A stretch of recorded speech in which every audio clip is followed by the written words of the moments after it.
Hey everybody, Dr. Abby Medcalf here. I haven't been on a couple weeks. Sorry, I've been missing you. But today I'm coming at you with something really great that I'm really excited about. Oop, I have to move my microphone a little closer. Hopefully you can hear me a little better now. So today we're going to talk about the kind of goals you're making and how they might be either getting in your way or making you less happy, and how to set goals that make you more happy. There's been some interesting research lately. I will link to that so you can see the research, but I'm just going to tell you about it right now. So what they've been finding is that there's two kinds of goals you can make. Social goals and individual goals. And social goals lead to a happier, more content life, while individual goals do not. How do you like that? Individual goals do not. So let's talk about the difference of those. Now, social goals are goals where there's contact with other people in some way. So that might be that you make a goal that I'm going to see my family more often this year. I'm going to make sure I see my girlfriends. For me, I made a goal that I would travel, which I did a couple months ago, to go see a girlfriend who had moved. And I went with a couple other girlfriends and we had a great weekend. I make sure that I see these people regularly. I make goals around that. So those are social or friends goal. Maybe I make a goal every year to see my siblings or my mom or something like that.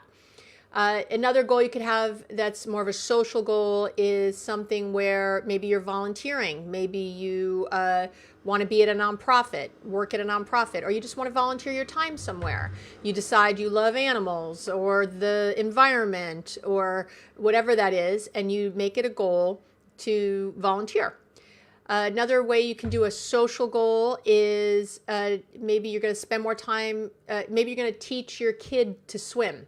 You decide I'm going to teach my kid to swim, or I'm going to throw a baseball with my son every day, for 500 pitches or something like that. And you notice all of these are more social goals. Now, the problem is that a lot of you, myself included, often make individual goals. And what the research shows, these do not make us happier. So individual goals are the more common ones we see all the time. I want to lose weight. I'm going to stop smoking. I'm not going to drink alcohol or do drugs. Maybe you want to change jobs. Maybe you have a goal to get a better job. All of these things are individual goals, and that's fine, but they don't actually, the research shows, push you into feeling happier. So and I can really think of this with my clients, that I have so many clients who have these kind of goals only and not the social goals. And I can see how they are just not happy in their lives. And now I would say, especially if you have any issue with depression, anxiety, anything, you really want to put more of your goals in the social category, because those sort of diagnoses, like, again, depression or anxiety or bipolar, any of that sort of stuff, actually makes you more isolative. So does the opposite of what we're looking for. So really want you to think about, what are my goals? Do I have social goals or do I have individual goals? Now, also, the good news is that the social goals are sometimes much easier to do. If I make a goal that I'm going to be more connected to my mom and I'm going to call her every week, I can kind of do that really quickly. I can just call my mother. If I have a goal to lose 10 pounds, that's going to take a while. I have to do that over time.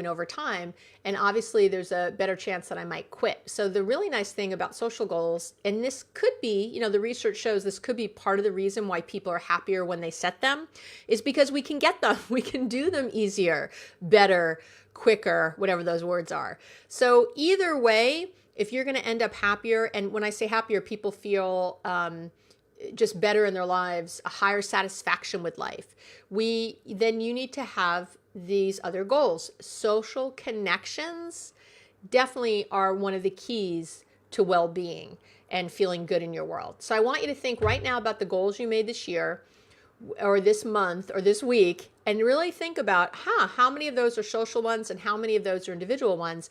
Did you even make any goals? And if you haven't, it's never too late.